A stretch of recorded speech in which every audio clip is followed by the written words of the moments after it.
Welcome back. So a long day of hockey is done. The hockey itself is done relatively early, but it started pretty early, 9:30 in the morning for me. So yeah, and then it runs right through until what time is it now? 6:37 at the time that I'm starting this recording. So there you go. Bit of a long day. There's that half hour in between where I thought, well, I might be able to do part of the review, but I won't be able to get all of it in. So all right, here we go. Tampa Bay and the Rangers. So the New York Rangers coming off of a shootout victory over Tampa. And today, this feels like a statement game. Now, the New York Rangers, who've had their ups and downs over the last month, we'll see whether or not this statement game ends up being the start of something big, or if it's a one-off. Maybe they just don't like Tampa at all. So it's Vasilevsky versus Shesterkin in this one. Yes, Vasilevsky back in the game. Gaudreau hits a post early. There was a long stretch with no whistles. Good flow early on. There's a rush chance for point. He fires wide. Bolt's net crash. Shesterkin saves there. The Rangers get a power play, and they score on it. Their power play was very good today. Zibanejad from Fox and Strome at 7:44. So this ticks some boxes for Rangers fans. You get the power play goal. You get that from Zibanejad, and Shesterkin's playing very well. Bolt's pressed to answer. Point has a chance that's gloved out of the air. Tampa Bay and New York were trading chances at this point. Things get scrappy with 8:43 left. So we see some 4-on-4. Then we get 48 seconds of 4-on-3, followed by a 5-on-4. What ends up happening is during the 4-on-3, Zibanejad scores from Fox and Kreider at 12:37, and it goes in off McDonough's stick. So it's one of those things where if McDonough's stick wasn't there, well, then it would have been buried by somebody else. But it's Zibanejad. I think it was Kreider that was on the other side. I don't know. This game started yesterday, so no idea. But yeah, Zibanejad gets the goal. And then at 14:53, the Rangers just poured on, and the home crowd was very happy. Strome scores from Gaudreau at 14:53. So it's 3-0 in favor of the Rangers. So that one on a turnover really puts Tampa Bay up against it. With 1:57 left, the Bolts get a power play. And the only way I can put it is Shesterkin with some tremendous heroics to keep this game 3-0. We go into the second period. Emotions were high early in that period. The Rangers absolutely up to the task on that. Bolts press at 4 minutes. Miller blocks out Point on an opportunity he had. McDonough takes a puck in the mouth. I think he stayed in the game. Bolts press. The New York Rangers shot blocking. Hunt then has a break. Vasilevsky saves on that. Fewer chances than in the first period, though. You could tell that the first period's more of the pond hockey and the second period's more of lock it down. So there's a net crash with 5:45 left. Igor saves on that. Kakko can't bury one, and then Zibanejad does. He scores from Kreider at 16:53. That is the 8th hat trick of his career. We saw some hat tricks today, didn't we, boys and girls? It's challenged for a high stick. The reality is that he's bent down, so yeah, it's not a high stick. So that means a power play for the Rangers. It is the one power play that is killed off today by the Tampa Bay Lightning. So we go to the third with it 4-0. Pretty chippy early on. A lot of whistles early on. Sergachev has a blasted save. The Bolts press. More shot blocks, though, by the Rangers. The Rangers were doing a good job, I thought, of killing the clock. Tampa gets a power play. That was a no. Gauthier has a break. That's denied. And towards the end of this game, there were so many chances for Igor. It was awesome. The Rangers win this one 4-0. And I say awesome just as a hockey fan perspective. The Rangers go to 21-8-4 with the win. With the loss, 21-8-5 is the record for Tampa. Very little to choose between these teams record-wise, but the Rangers get the better of them and get 4 points, where Tampa only gets 1 out of these 2 games between them. So the shots are 18-10 Tampa in the first, 11-9 Tampa in the second, 9-2 Tampa in the third. Final shots 38-21 for the Bolts. Power plays, Tampa goes 0 for 2. The Rangers go 2 for 3. The hits 33-23 for Tampa. So they outshot them, they outhit them, just couldn't outscore them. Vasilevsky, 17 saves on 21 shots. It is his first game back. We'll see if his stats continue to go in the wrong direction. Shesterkin saves all 38 for the shutout. He was fantastic. What else is there to be said? Shesterkin, we talk about Vezina here and there. I think Shesterkin's going to get a few Hart votes if he keeps this up. I think it happens. If the New York Rangers end up making the playoffs and end up with a record this gaudy, Shesterkin's got to get at least somebody going, you know what, Hart winner is Shesterkin. Somebody somewhere. All right. Next up, Boston. This is to me, I think, a statement game by the Bruins. The Bruins have played poorly over the last few games. And even before the last few games which they played without Marchand, I wasn't that impressed with what they were doing. Their depth scoring's been an issue, but today was an important game, right? If they could win this, they would get themselves 1 point ahead of Detroit, depending on whether or not it was in regulation. If they lose this, well, then you have some questions to answer, because that would give the Red Wings a bit more of a cushion over top of Boston. So it's Swayman versus Nedeljkovic. Early Bruins power play, that was unsuccessful. The Wings have a 3-on-2. Grzelcyk defends on that. There's a power play for Detroit. That was unsuccessful. Shots are 5-2 for Boston at 9 minutes. And then at 11:28, on the third shot the Red Wings get, it goes in the net. It's Bertuzzi from DeKeyser and Larkin. And it's one of those, I'm not going to call it fluky, but it's one of those, puck bounces. Bertuzzi puts it in. Swayman had no chance. And in the back of my mind, I'm thinking, is it going to be one of those games where Boston has all the opportunities, and as soon as the puck goes the other way, it's in the net? And that's kind of how that felt to me a little bit. Although Jack Edwards and Andy Berkeley would say they never had any doubt throughout the whole game. Sure you didn't. So the Bruins pressed for an answer. Marchand had a chance that was saved and held. And it looked like Nedeljkovic might be trying to steal this one. At 14:47, Boston breaks through. It's Bergeron from Smith and Marchand. The Wings then try to answer that. And with 27.2 seconds left, Detroit gets a power play. So coming out of the first period, the score's tied. The shots are not. Boston has a lot of opportunities. But again, it looked like Nedeljkovic was the better goaltender. Second period, Larkin with a wraparound. That saved. The Bruins finish off the kill. Marchand then had a fight with Nemesnikov. The Wings, with a net crash, things get kind of scrappy. We end up with 4-on-4 out of that. And then out of the box, Erik Haula on a breakaway scores at 7:37. That makes it 2-1 for the Bruins. The Wings then had a 3-on-2 that was defended out.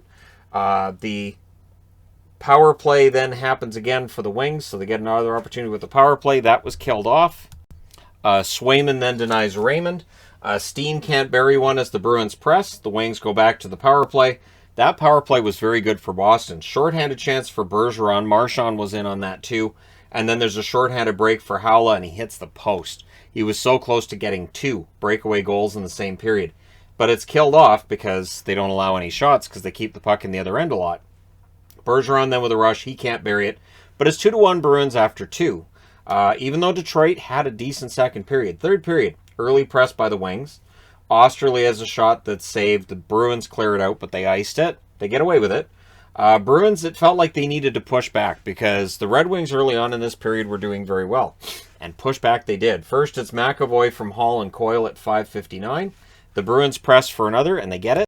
It's Frederick that buries it from Riley and Nosek at 7:55. I'm sorry, I keep sneezing, and I don't do that on camera, so I have to keep pausing. I must be allergic to a really good game for Boston. No idea.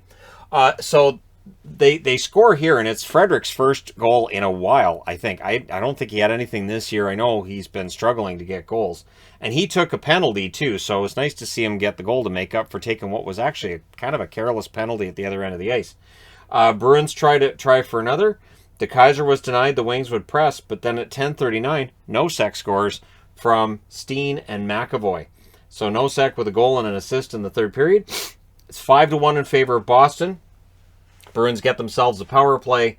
It's unsuccessful. They get another one soon after that. Also unsuccessful, but it helps them kill the clock. They win this one 5-1. They go to 16-10-2 with the win. Detroit drops to 15-15-3 with the loss. They are below the playoff line right now. The shots, 15-6 Boston in the first, 10-8 Detroit in the second, 14-8 Boston in the third. Final shots, 37-24 for the Bruins. Power plays, Boston 0 for 3. Detroit 0 for 4. The hits, 26-15 for Detroit. Swayman recovers from what was one of those starts. Gets 23 saves on 24 shots. And Nedeljkovic saves 32 out of 37. I thought he had a better game than that save percentage would tell you, but here we are. All right, moving along. Pittsburgh and San Jose. What was this? This was the most bizarre game I've seen, and I thought the San Jose-Arizona game couldn't be topped. I think this one tops it. So it's Reimer versus DeSmith. Rust was back in the lineup, and boy, did he make a difference. Early save by DeSmith, but then at 1:03, on one of their first shots, it might have been their first shot, Pittsburgh gets a goal from Rodriguez, Pettersson, and Heinen with the assists. I've been a big vocal supporter of Evan Rodriguez for years on this channel, and I'm glad to see he's finally getting those goals. Gensel then scores from Rust and Crosby at 3:12, and then at 4:11, Rodriguez gets his second from Heinen and McGinn. So here we go. It's 3-0. And there's no indication of them changing goalies. At 3-0 in 4 minutes, I thought, I understand that the rookie, that the backup as a rookie has never played in the NHL, but you got to get Reimer out of there. However, at 6:09, Rust scores from Letang and Dumoulin, and then there's more rushes for the Pens. There were just so many odd man rushes, 2-on-1s, 3-on-2s. It's just an onslaught. It's like San Jose's defense didn't wake up on time this morning. Rodriguez wants another, doesn't get it, and then Barabanov, he breaks the shutout for Pittsburgh from Meyer and Vlasic at 15:33. That was a nice tip in by Barabanov, and so there you go. It's 4-1. But at 16:29, less than a minute later, Bjorkqvist gets his first goal of the year, his first NHL goal altogether from Zahorna and Lafferty. So that makes it 5-1. And then Rust nearly scores right after that. Hurdle had a Rust chance saved, and then Rust does score at 19:32 from Marino and Pettersson. So it's 6-1 after the first. It's the first period. It's 6. I just came out of this period thinking, could they get to double digits? I think they could have. So second period, Sawchenko was in for the San Jose Sharks. Early rushes for both teams. Barabanov with a net feed, near miss there. The Pens, I thought they took their foot off the pedal. Understandable. You're up by 5, but you've still got 2 periods left, and that can be the most dangerous thing, right? Is this big, massive lead, and then your team goes, well, we've got this, so it's fine. Keep them to the outside. It's that whole prevent defense thing. That prevent defense prevents victories, right? So, new goaltender denies Marino. Marino had an opportunity, gets denied by Sawchenko. Bjorkqvist then had a chance that's blocked. There's a power play for the Sharks. To their credit, they score on it. It's Burns from Bonino and Gregor at 14:27, and it's a 91.3 mile per hour shot. You wouldn't have thought with that small windup that Burns was able to get it to 91 miles an hour, but he does. So Pens then get a power play. Rodriguez was denied, and Sawchenko was pretty good in that second period. So the score's 6-2 after 40 minutes. But again, it's 6-2. They're in Pittsburgh. They're not going to blow it. Nieto scores from Middleton and Cogliano at 20 seconds. It's 6-3. O'Connor's denied for Pittsburgh. Puck goes the other way. Middleton scores from Carlson and Meyer at 3:01. It's 6-4. Pens call a timeout. Immediately after the timeout at 4:09, Couture scores from Meyer. It's 6-5. So whatever Mike Sullivan told his team, it doesn't look like it worked, right, based on that. So it's a 1-goal game. The Sharks get a power play. It then becomes a 4-on-4. The puck goes across the Sharks' goal line. It was Simone that puts it through the goal line. If Sawchenko comes back and actually tries to play it, if he'd been able to get back a little bit quicker, he absolutely would have kicked it in his own net. So it goes right across the goal line and out the other side, and nobody put it in. And again, in a 6-1 game, we wouldn't have looked at it. But at 6-5, it's interesting, right? Aston Reese was then denied.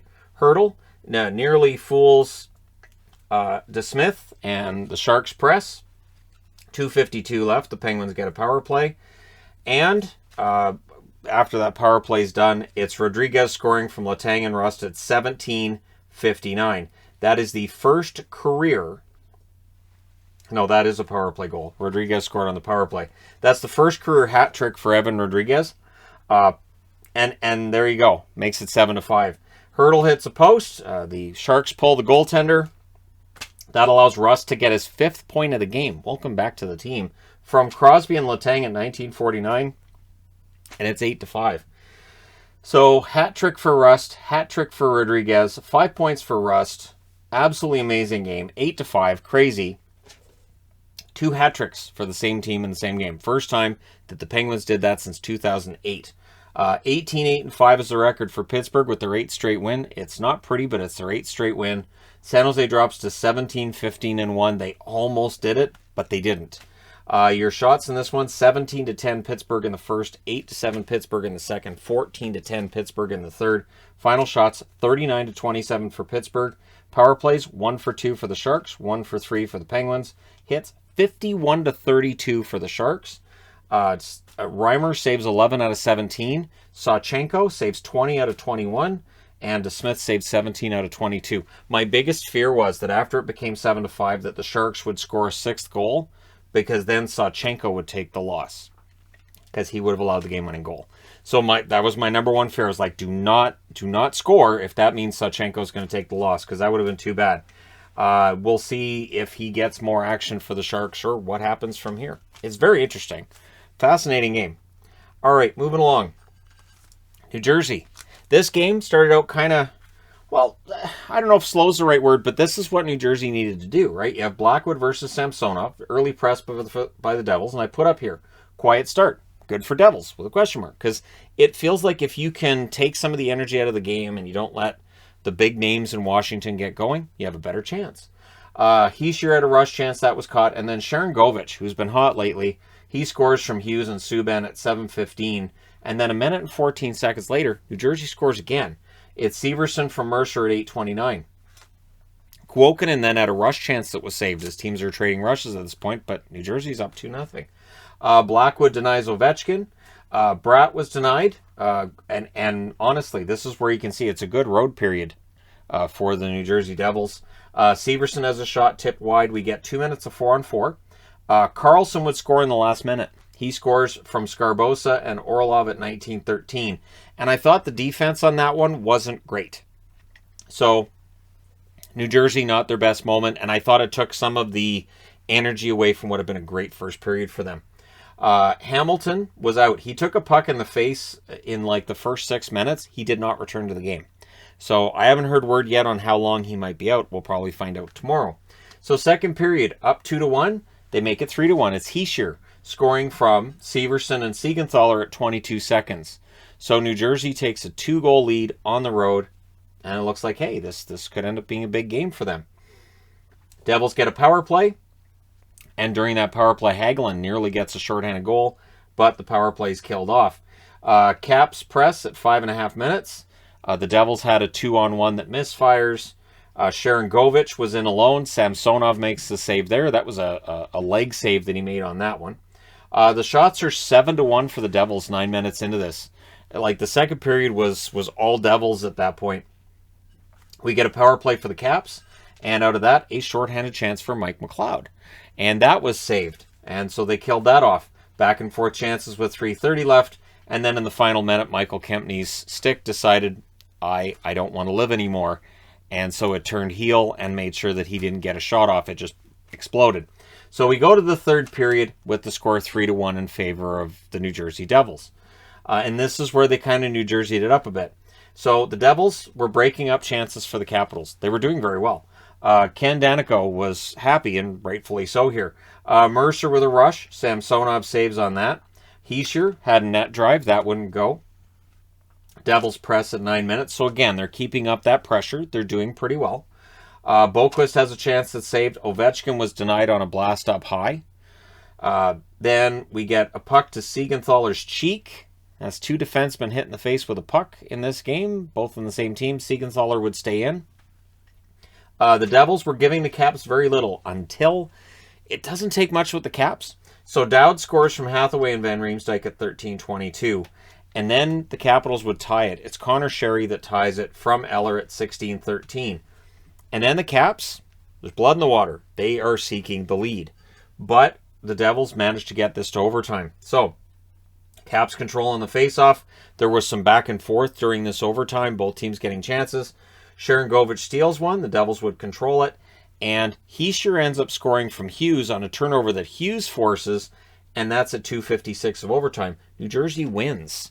They beat the Washington Capitals at home in overtime 4-3. They go to 13-15-5 with the win. The Capitals drop to 26-8. 8 overtime or shootout loss points. It's an issue for the Caps. It continues to be an issue for the Caps, as well as their power play. So the shots in this one, 13-12 Washington in the first, 12-5 New Jersey in the second, 12-10 Washington in the third. New Jersey had all 3 shots in overtime. Final shots, 37-30 for New Jersey. Both teams 0 for 1 in the power play. The hits, 28-13 for the Caps. Blackwood saves 27 out of 30. Samsonov saves 33 out of 37. And so for the Devils, they got to feel pretty good about themselves right now. For the Caps, they've got to figure out the overtime problem that they've been having, but at this stage, they're still racking up points. So they still maintain their position overall in the standings relatively well, but they want 2 points, not 1. They got to figure that part out. All right, time to change boards. Anaheim. All right, so this game looked good for Anaheim, and then it didn't. So there have been a lot of comments on my power rankings from yesterday regarding my placement of the Colorado Avalanche. The Avs really have been playing quite well over the last 6-8 weeks. They started the season 4-5-1. Since then, they are 14-3-1. So they've been excellent. I know it hasn't always been pretty. I think this is more of a game that they're going to be happy about. So it's Gibson versus Kemper, and Bowen Byram is back. Here's to hoping that Byram stays healthy the rest of the season, right? Chances for both teams early, but then Sam Carrick, who's been hot lately, he scores from Shattenkirk and Terry at 1:55. So things look good right out of the gate. The Avs try to answer. The shots are 3 apiece at 6 minutes. Power play for the Avs, that's killed off. Ducks get a power play. They don't score. However, after that power play, there's some momentum for the Ducks. They're doing pretty well. And it looked like Cam Fowler being back in their lineup equals just better overall play by the Anaheim Ducks. The defense was better, but so is their transition game, and they were doing well. So second period, Terry fires an early chance high. There's a delay of game call that gives the Ducks a power play. There's a shorthanded chance for O'Connor. That was saved by Gibson. And then Fowler scores at 3:22 on the power play. It's 2-0 for Anaheim. Landeskog's denied right after. Kadri had a wraparound chance. That was saved. The Avs press at the half. And they end up getting themselves a power play, and they score on it. It's Devon Toews from Rantanen and Kadri at 11:47. The Avs go right back to the power play. Ducks did kill that off. We then get 2 minutes of 4-on-4. But after the second period, it's 2-1 in favor of Anaheim. Good road game, right? And as we enter the third period, they revealed the Avs were 0-7-1 when they trailed after 2. The Ducks 12-1-1 when they're leading after 2. All these numbers would tell you things look good for Anaheim, right? Post for Terry on a rush early. The Avs then get a power play. Landeskog scores on the power play from McKinnon and Makar at 3:19. So that ties the game. The Avs then press for another. The Ducks take a too many men on the ice call. So back to the power play goes Colorado. Compher has a chance that's saved, but it's killed off. The Ducks had a 3-on-1. They can't bury it. Gibson then denies Rantanen. Avs were pressing. Gibson making saves until O'Connor scores during a 3-on-1 from McKinnon and Rantanen at 18:49. And that gives Colorado their first lead of the game. So the goalie gets pulled after they win the faceoffs, they being the Ducks. And then the empty netter is Rantanen from McKinnon at 19:28. So 4-2 is your final for Colorado. They go to 18-8-2 with the win. With the regulation loss, the Ducks 17-11-7, and they have to be looking over their shoulder now because there's some teams in this division that have heated up. And for the Ducks, it looks like things might be winding down. They are without Getzlaf and Zegras. It's not fair, but there's a lot of teams right now that things have been either unfair now or previously with. So the Ducks are going through it. Your shots in this one, 12 apiece in the first, 13-12 Anaheim in the second, 12-6 Colorado in the third. Once they got that tie, they weren't letting up. Final shots, 36-31 for Colorado. Power plays, 1 for 2 for the Ducks, 2 for 5 for Colorado. The hits, 21-17 for Anaheim. Gibson saves 32 out of 35. Kemper saves 29 out of 31. I thought Kemper looked good, so did Gibson. And it was a pretty good matchup. But again, the Ducks need to start winning these. And yeah, it's tough to win in Colorado. It is. All right, next up. Winnipeg. This game was absolutely the biggest swings back and forth of momentum, I think, of the day. I'm including the San Jose-Pittsburgh game there. People may argue with me, but hey, that's how that works on the internet. So it's Hellebuck versus Brossoit, former starter versus his former backup, right? The former starter is the current starter, and Brossoit, at least with Leonard out, he's the starter for Vegas. Early press for the Vegas Golden Knights. Ehlers then had a rush chance that was saved, and the shots actually favor the Jets 5-3 at 6 minutes. They have the early momentum. Keep in mind, the Jets haven't played in, I think it was, 13 days coming into today? Kolasar then has a chance that's saved, and Vegas presses. Hellebuck saves. Vegas starting to take control. Too many men in the ice penalty. Vegas gets a power play. They don't score on it, but after it's done, Amadio scores from Colasar and White Cloud at 13:05. So there's that depth scoring that they need while Pacioretty's out. No problem. And there were a lot of prime chances for Vegas. Like, they were just teeing off. I felt bad for Hellebuck. And then Dodonov scores from Amadio and Howden at 16:59. That one went in off Morrissey's skate. And this score could have been a lot worse. Patrick misses what would have been a 3-0 goal. And there were a lot of prime opportunities in that first period that could have gone in. This could have been a 4 or 5-0 score. So second period, Vegas controls again early. Looks like they're going to roll. But that momentum does switch. Harkins scores from Dillon at 2:19. And then 20 seconds later, unassisted, Christian Reichel gets his first NHL goal in his second NHL game. So suddenly it's a tied game. It's 2-2. Who saw that coming? Jets then press for the lead. This is where they announced that Gustafsson, who got hurt in the first period, only played a couple of minutes. Only played a couple of minutes in the last game, too, and got hurt. So Gustafsson wouldn't return. Reichel then almost gets his second goal. Hellebuck mishandles one, but he ends up recovering and making a save on the play. Pietrangelo fires one wide as Vegas would press. Dubois has a net drive. Brossoit saves there. Jets get a power play. It's killed off, but it gets 3 shots. Not a bad power play. Last minute, there's a press by Vegas. So coming out of the second period, the score's 2-2, but the Jets had to feel pretty good about how things were going, right? Third period. At 2:28, former Golden Knight, current Jet, Stastny, he scores from Morrissey and DeMello. So at 2:28, he gives the Jets their first lead of the game. So 2-0 lead here, 2-0 lead here, and it changes. Jets get a power play. Dubois with a net drive that misses wide, and then Kopp doesn't miss. He scores from Connor and Scheifele at 4:16. And then the Jets almost scored again right after that. So this is just absolutely the huge momentum swing. Jets go back on the power play. That was unsuccessful. Pionk has a chance that's saved. And then this is the thing. Don't give Vegas an inch.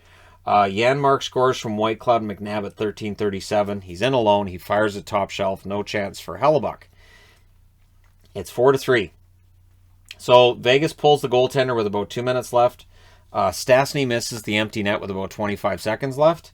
And then Janmark scores from Roy and Theodore at 19:51. So the game is tied.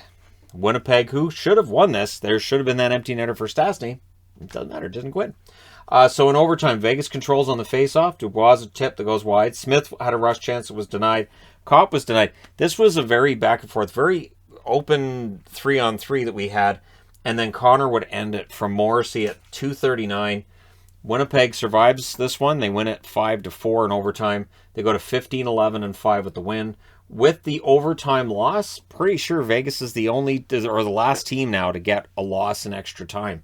So they're 22-12-1 with that overtime loss. The shots in this one, 22-10 Vegas in the first. Yeah, ridiculous. 14-11 Vegas in the second, 12-9 Winnipeg in the third, and then 4-1 Winnipeg in the overtime, including the shot that matters. Final shots, 46-37 for Vegas. Power plays, Winnipeg 1 for 3, Vegas 0 for 1. The hits, 31-20 for Winnipeg. Hellebuck saves 42 out of 46. Brossoit saves 32 out of 37. And so for Vegas, they do get a point. Anaheim doesn't. They pull a little bit further ahead of Anaheim. I think they're 4 points up on Anaheim. But they're going to be kicking themselves for not getting 2 points in this, especially when they had the 2-0 lead after the first period. So, that being said, last game of the night and all that, Calgary and Chicago. The Flames are so good on the road. They were amazing on the road. At home, it can be a bit of a different story, but on the road, they're fantastic. They have to figure out how they can do this at home more regularly, and then, yeah, they could win the West. They could be the best team in the West. So Markstrom versus Soderblom is the matchup. So Fleury was activated from the protocol list today, but they made him the backup. Soderblom's the starter. If this is what Soderblom can do, I think he should get a shot at a job at some point. No insult meant to Fleury or Lankinen on this, but Soderblom looked good. So Gudbranson and Gabriel were unfriendly early. I didn't see anything more of that, though, from them. Shots are 2-0 for the Hawks at 4 minutes. Tkachuk nearly opens the scoring, does not. Mangiapane fires one wide, or fires one high, I should say. And then at 9:41, Alex DeBrincat opens the scoring from Kane and Borgstrom. So Chicago gets a goal, and it felt like it was kind of against the flow a little bit, but the Hawks then try adding another. The Flames had a 2-on-1 that couldn't finish. Tkachuk does. He scores from Gaudreau and Hanifin at 13-13.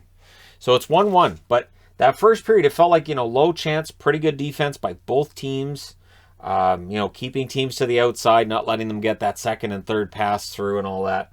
The Hawks press, they draw themselves a power play. Kurashev with a shot that hits the post, and Strome was denied. So the Flames, bit of a scare, but they killed it off. And then the Hawks pressed after it was done. Things get kind of scrappy with 57 seconds left, but it's 1 apiece after the first period. Second period, Lucic tries the 5-hole. That's his go-to. That's his go-to move, is the 5-hole, and it was stopped by Soderblom. The Hawks were turning the puck over a little bit much early in that second period. Linesman also gave the Flames a chance. He blocked out Connor Murphy. It's a fantastic block. And then Kubalik has a net drive that deflects. Saved on that play. Lucic was denied. Some momentum for the Flames going on at this point in the game. Power play then for Calgary. Tkachuk is denied in close. Lindholm is not. He scores from Monahan and Gaudreau at 9:08. So that puts the Flames in the lead for the first time in the game. So scoring first. Didn't mean a whole lot in the later games of the day. The Flames then go right back to the power play. That's killed off. The Flames get chances after. Then there's a delay game call. The Flames go back to the power play again. 3 power plays in a row for Calgary. There's a shorthanded 2-on-1. Hagel has a shot that's saved. They did kill that off. 3:03 left. The Hawks get a power play, and then it's Backlund's time to get a shorthanded break. He hasn't had a goal in, I think it's 11 games now, but he had opportunities today. It's going to go in at some point. And then the shorthanded goal is scored by Trevor Lewis. I think they said the 9th of his career. At 17:46, Coleman and Anderson with the assists, and then the Flames kill off the rest. So coming out of the second period, it is 3-1 for Calgary. But when I get to the shots at the end of this, you'll see it could have been a lot worse. Soderblom was very, very good. Third period, Tkachuk has a net feed that's cleared out. Backlund with a breakaway. He couldn't bury it on that. And I think he tried the same move, and I think Soderblom got him again. Backlund, back and forth action was going on at this point. There wasn't a lot of sustained opportunities, though, which favors the team that has the lead. Sure, we'll just play back and forth, and no goals are going in, and there's no sustained pressure, and we'll just watch the clock wind down. Hagel had a wraparound chance that goes wide. Taves has a chance that's kicked out. The Flames had a 2-on-1 that fizzled out. The energy level, though, was up. So the energy in this game suddenly ramps up at this point in the period. Kane hits a post as the Hawks press. He hits the post to the left of Markstrom, and then just for good measure, he also hits the post to the right of Markstrom. Keep in mind, it's a 3-1 game at this point. If he scores, it's a 1-goal game. Complexion of the game completely changes. Penalty shot then for Dubé. That is saved. And I believe it's Doc that caused that penalty shot to take place. He seemed to be relieved when it didn't go in. Hawks press with 6.5 minutes left. There's a goalie pull with 2:20 left. That allows the empty netter to be scored by Shillington from his own end of the ice. Lucic with the assist at 18:05. And then with the goalie back in the net, Johnny Gaudreau says, I'll ruin your save percentage. He scores from Tkachuk and Backlund at 18:34. And then with 48 seconds left, the Hawks get their third power play. Doesn't really matter. Your final score is 5-1. The Flames go to 17-7-6 with the win. The Hawks drop to 11-17-4, so they've started trending in the wrong direction again.